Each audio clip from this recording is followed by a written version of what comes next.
Extended Top 20 U.S. Politics and Government Headlines, February 8th to 14th, 2026. DHS Partial Shutdown begins. The shutdown was triggered at midnight on Friday after the Senate failed to agree on a 2-week funding extension for the Department of Homeland Security. This lapse leaves roughly 260,000 personnel, including TSA and Coast Guard members, working without immediate pay until a deal is reached. Trump deploys second aircraft carrier. The USS Gerald R. Ford was diverted from the Caribbean to the Arabian Sea to join the USS Abraham Lincoln in a massive show of naval force. President Trump stated this massive armada serves as leverage to force Tehran back to the negotiating table for a new nuclear deal. New sanctions on Iran. Executive Order 14,382. This order authorizes the Secretary of State to impose a 25% additional duty on goods from any country that continues to purchase services or oil from Iran. It specifically targets third-party intermediaries, aiming to completely sever Iran's remaining international revenue streams. Russia trade restrictions. Executive Order 14,384. The administration tightened the maximum pressure campaign on Moscow by revoking trade preferences and imposing new tariffs on Russian-origin industrial metals. The order also establishes stricter monitoring for circumvention hubs in neighboring countries that help Russia bypass existing sanctions. America First. Arms Strategy. The White House issued a directive requiring that all future foreign military sales be evaluated primarily on their ability to create U.S. jobs and bolster the domestic industrial base. It also mandates a prioritized sales catalog to speed up deliveries to allies who invest heavily in American-made defense systems. Geneva peace talks pressure. President Trump signaled that future U.S. aid to Ukraine will be contingent on Kyiv's willingness to make significant territorial compromises during the upcoming Geneva summit. The administration is pushing for a finalized ceasefire agreement before the 2026 U.S. midterm elections. HHS grant blockage. U.S. District Judge Manish Shah issued a temporary restraining order against the administration's plan to cut $600 million in public health grants from Illinois, California, Colorado, and Minnesota. The judge ruled that the cuts appeared to be driven by political animus rather than legitimate agency priorities. Passport processing halt.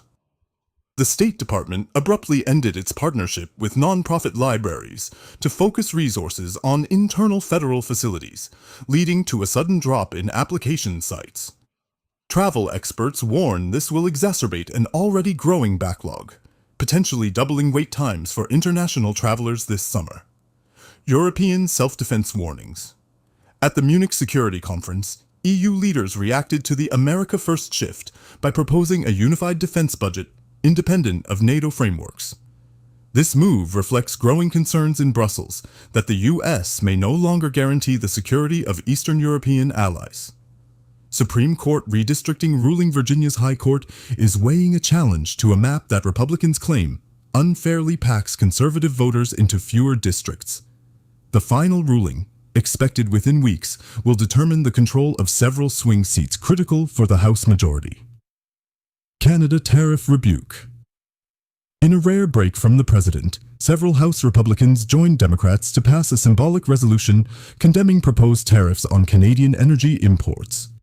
They argued that taxing Canadian oil and gas would lead to an immediate and painful spike in American utility bills. Iran. Regime change comments. During a White House press conference, Trump described the recent civil unrest in Tehran as an opportunity for freedom, and suggested the U.S. is ready to recognize a transitional government. This marked a significant escalation from previous rhetoric, which focused primarily on nuclear containment. Immigration guardrails dispute.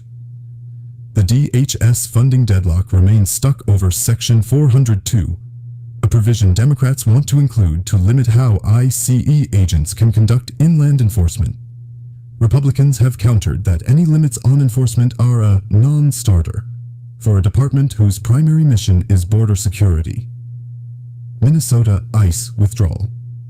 The administration announced the relocation of 700 ICE personnel from Minnesota to the southern border, citing a national emergency in Texas. Local leaders criticized the move as a punitive measure against a sanctuary state, rather than a strategic security deployment. VA Health System Overhaul. The Department of Veterans Affairs is shifting toward a decentralized model that allows veterans to use private insurance for emergency care more easily. Supporters say this reduces wait times, while critics argue it is a step toward the full privatization of veterans' health care. Cybersecurity funding at risk. The CISA, Cybersecurity and Infrastructure Security Agency, warned that the funding lapse has frozen the state and local cybersecurity grant program. Without these funds, several states have had to pause critical upgrades to their election infrastructure just months before the midterms. Election survey consolidation. Major polling organizations and networks agreed to share raw data to prevent the conflicting predictions that characterize the 2024 election cycle. This new, unified national poll aims to restore public trust in election forecasting by using a transparent, peer-reviewed methodology. Trump Organization UAE deal. Government ethics lawyers defended a new luxury development in Dubai, arguing that the president's sons are managing the deal independently. However, ethics watchdogs filed a lawsuit claiming the project creates a conflict of interest that violates the Foreign Emoluments Clause. Special election results.